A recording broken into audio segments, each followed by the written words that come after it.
Hai guys, kembali lagi di Ruang Kosong. Kali ini kita akan melanjutkan cerita manhwa yang menceritakan tentang Chun Yo-won. Ia adalah anggota demonic cult yang selalu ditindas dan menjadi target pembunuhan. Kehidupan Yo-won berubah drastis setelah ia menerima mesin nano dari keturunannya di masa depan yang ditanamkan ke dalam tubuhnya. Mesin nano ini memberinya kemampuan penyembuhan diri dan memungkinkannya menguasai seni bela diri dengan cepat, membuka jalan baginya untuk merebut takhta demonic cult. Bagi kalian yang belum subscribe, silakan tekan tombol subscribe dan nyalakan lonceng notifikasinya agar kalian tidak ketinggalan konten-konten yang akan kami unggah. Tanpa berlama-lama lagi, mari kita lanjut ke alur ceritanya. Mendengar pernyataan penjaga kiri, para peserta terdiam. Dia pintar sekali membuat orang berharap lalu menghancurkan harapan mereka. Lee Hwa-myung, aku tidak suka kelakuanmu, gumam penjaga kanan. Keuntungan terakhir adalah kalian akan mendapatkan tingkatan dan jabatan, lanjut penjaga kiri menjelaskan. Jadi itu sebab kenapa kami yang dari kelompok pemimpin tak punya jabatan sejak dulu. Karena semua akan berubah saat kami masuk akademi. Mulai sekarang, hanya yang kuat yang akan bisa bertahan. Gumam pangeran kedua dalam hati. Setiap lolos tahapan kalian bisa dapat jabatan. Tahap pertama, pendekar tingkat rendah. Tahap kedua, pendekar tingkat tengah. Tahap ketiga, pendekar tingkat atas. Tahap keempat, pemimpin pasukan. Tahap kelima, pemimpin klan. Lanjut penjaga kiri. Tahap 6, sepertinya tak ada hubungannya dengan kalian. Jadi aku lewati saja. Lagi pula kebanyakan dari kalian pasti tak akan bisa melewati tahap di atas tahap ketiga. Lanjutnya meragukan. Mungkin dari yang kalangan biasa, ya biasa saja. Tapi jika keturunan sekte dengan reputasi tingkat tinggi, hanya jadi pendekar tingkat rendah, tengah, atas, pasti akan sangat malu bukan? Apa tahap 6 pantas disebut ujian? Tahap itu kan nyaris tak mungkin. Gumam penjaga kanan menanggapi. Di Akademi Iblis yang sudah berjalan selama ratusan tahun, hanya ada 10 orang yang lolos tahap itu. Di Akademi, jika lolos tahap atas, jabatan akan diakui, lanjut penjaga kiri. Walau semua di tahap awal sama, di akhir akan jelas siapa yang di atas dan siapa yang di bawah. Selama ini, masalah terbesarku adalah bertahan hidup. Tapi mulai sekarang, aku harus naik untuk bertahan. Gumam Deon dalam hati, bertekad. Penjelasannya sampai di sini saja. Lanjut penjaga kiri mengakhiri. Sekarang akan diadakan ujian tahap 1 untuk menentukan asrama dan kelompok. Deon terdiam mematung kebingungan. Apa? Tanyanya tersentak. Wah, apa aku salah dengar? Tidak mungkin, mana ada aturan seperti ini. Tiba-tiba ujian tahap pertama. Bukannya seharusnya kita belajar dulu. Bagaimana kalau kita gagal? Protes para peserta. Berisik, bentak penjaga kiri meredam keributan. Seperti yang sudah kukatakan, jika tidak lolos tahap pertama, kalian langsung tereliminasi. Orang seperti itu tak punya hak menjadi pendekar tingkat rendah. Dia mudah marah ya, gumam salah satu peserta. Ujian tahap pertama bertujuan menguji pengetahuan umum, kata penjaga kiri dengan nada tinggi. Untuk menjadi pendekar di akademi, kalian harus punya pengetahuan dasar tentang tenaga dalam. Orang yang tak punya dasar tenaga dalam akan ditempatkan di bagian pertanian, perdagangan, dan pelayan. Jadi berjuanglah mati-matian. Apa-apaan itu? Gumam Deon protes. Ah, bukan. Kita juga perlu orang untuk melakukan pekerjaan biasa itu, kata penjaga kiri dengan senyum merendahkan. Jadi lakukan sebisa kalian saja. Sialan, jadi ini alasannya, alasan kenapa para istri 6 sekte melarang aku belajar tenaga dalam. Gumam Deon dalam hati marah. Kalau aku tak lolos ujian ini, aku adalah orang rendahan yang tak punya jabatan apapun di sini. Kalau itu terjadi jelas akan membunuhku. Lanjutnya, memandang para pangeran. Tak tahu siapa yang merencanakan ini, tapi hebat juga. Aku Chun Mugeum, jadi tak perlu membunuh si hina itu. Gumam pangeran ketiga senang. Pangeran ketiga tersentak. Nampak orang bijak kelima dan para pelayannya. Ini adalah orang bijak kelima kultus Raja Iblis. pemimpin Sekte Suara Hang Soyu. Beliau akan memimpin ujian tahap pertama. Jelas penjaga kiri memperkenalkan. Ujian ini adalah ujian mudah. Jika tereliminasi dari sini, kalian tak akan bisa jadi pendekar tingkat rendah selamanya. Pemimpin Sekte Suara. Dia sulit ditemui seperti ketua kultus. Bagaimana dia bisa di sini? Jangan-jangan, kata para peserta. Kenapa mereka menutup telinga? Tanya Deon dalam hati, kebingungan. Saat beliau memainkan pipa, bocah seperti kalian tak akan kuat menahan gelombang energi musiknya. Jelas penjaga kiri. Tapi jangan khawatir, beliau akan menyesuaikan. Kalau beruntung, kalian akan bisa bertahan berkat kesabaran dan tenaga dalam. Sial, aku harus bertahan dalam gelombang energi musiknya. Gumam Deon dalam hati ketakutan. Kalian pasti bisa bertahan dengan tenaga dalam yang kecil sekalipun. Jelas orang bijak kelima. Orang yang tidak pingsan dalam gelombang energi musik selama 15 menit akan lolos tahap pertama. Jelas penjaga kiri. Mulai, lanjutnya memberikan perintah. Seketika gelombang suara yang dikeluarkan orang bijak kelima mulai berefek kepada para peserta. Deon yang tidak mempunyai tenaga dalam sama sekali juga merasakannya. Jeritan kesakitan terdengar di antara para peserta. Walaupun mereka semua sudah menutup telinga, suaranya masih terdengar. Seperti yang kukira, bocah dari sekte lemah di barisan tengah. Kebanyakan sudah ambruk. Gumam penjaga kiri. Dibanding mereka, keturunan pemimpin di 6 sekte dan anak-anak dari sekte tingkat atas masih bertahan. Telingaku gatal, gumam pangeran ketiga tidak merasakan damage. Tiba-tiba orang bijak kelima menambah kecepatan bermain musiknya. Kami, dari keturunan pemimpin dari 6 sekte, sejak kecil sudah minum obat-obatan dan punya tenaga dalam yang cukup. Gumam pangeran ketiga dalam hati. Pasti bocah hina yang tak punya tenaga dalam itu sedang merangkak di tanah. Lanjutnya meremehkan Deon. Semakin lama, kecepatan bermain musik orang bijak kelima semakin cepat. Kok ada yang aneh?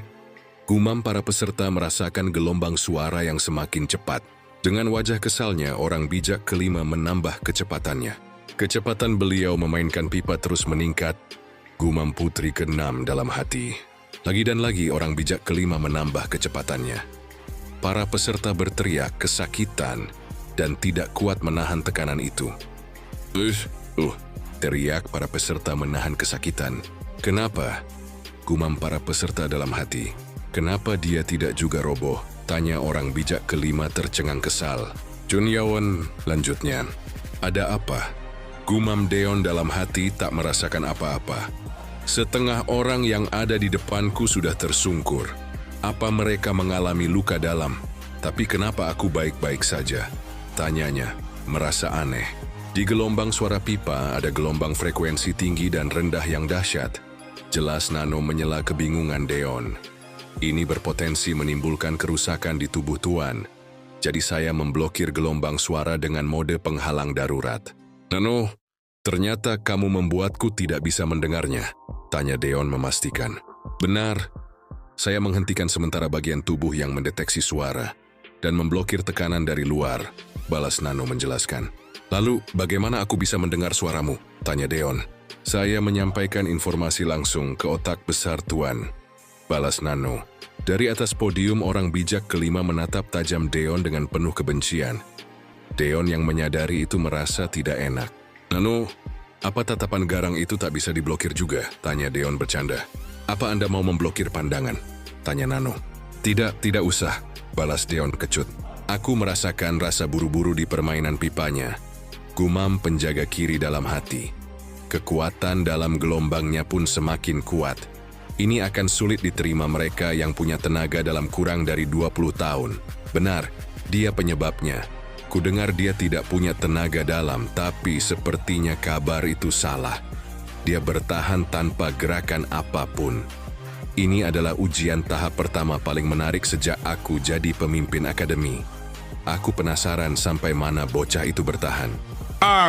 Telinggamu berdarah. Hei, kau juga! Para peserta dari sekte tingkat atas walaupun kesulitan tetapi mereka masih bisa menahannya. Sulit sekali bertahan dengan usaha 20 tahun.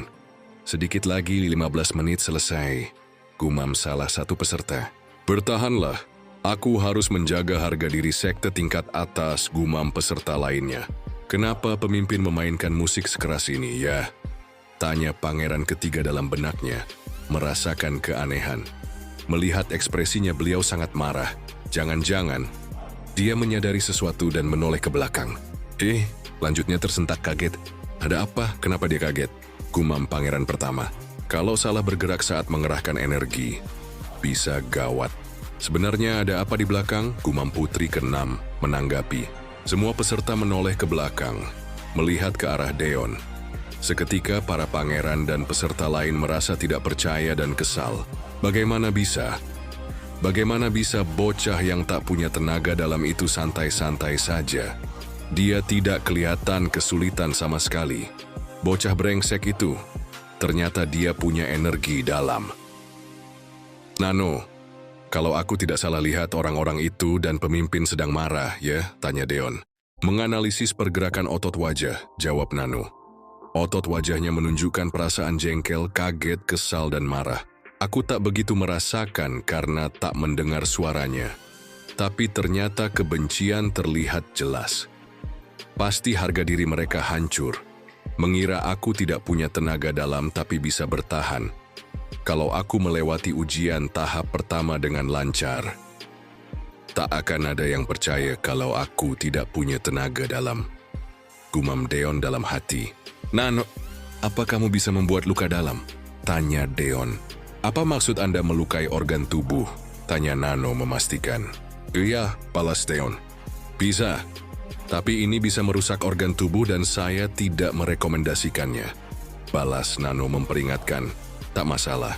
Tolong berikan aku luka dalam dan muntah darah saat musiknya selesai.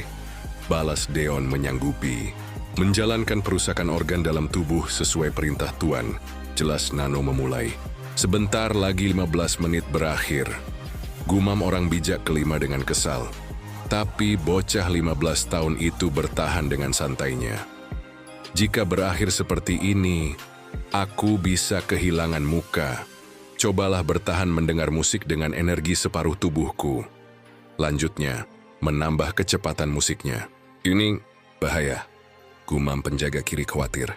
Para peserta dan pangeran mulai merasakan dampaknya sampai memuntahkan darah. Uhak! Tolong berhenti. Ini sudah bahaya, pemimpin. Teriak penjaga kiri memperingatkan. Seketika orang bijak ke-5 tersentak sadar dan menghentikan musiknya. Nampak para peserta kebanyakan sudah tumbang. Mereka akhirnya bisa bernapas lega. Jika gelombang semakin diperlebar, semuanya akan tereliminasi di tahap pertama.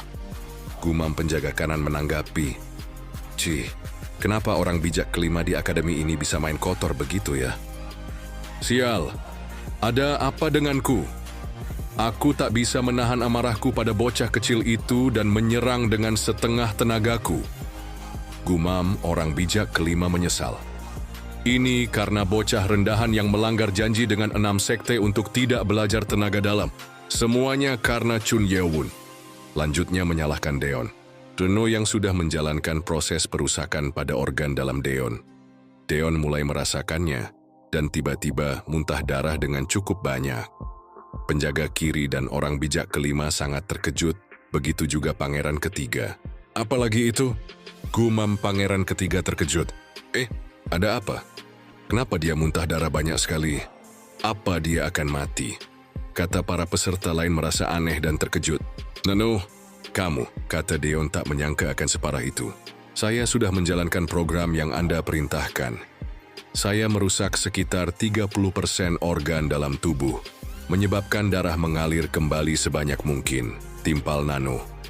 Dasar gila, aku kira aku akan mati, balas Deon. Deon merasakan sakit. Hui! Deon memuntahkan darah yang sangat banyak. Dengan sigap penjaga kiri melompat menghampiri Deon. Kalau mati saat ujian, tanggung jawabnya ada padaku. Walau dia bukan anggota 6 sekte, dia keturunan pemimpin kultus dan gawat kalau dia mati. Hei bocah, kamu tidak apa-apa? Tanya penjaga kiri memastikan. Anda kehilangan 7% darah dan mulai pusing. Saya akan melakukan pemulihan diri dan peningkatan darah untuk membetulkan kerusakan organ. Jelas Nano. Belum, Belum boleh dulu, kata Deon menghentikan. Dasar keras kepala, kamu kan bisa pingsan saja, kata penjaga kiri sambil merangkul Deon yang sekarat.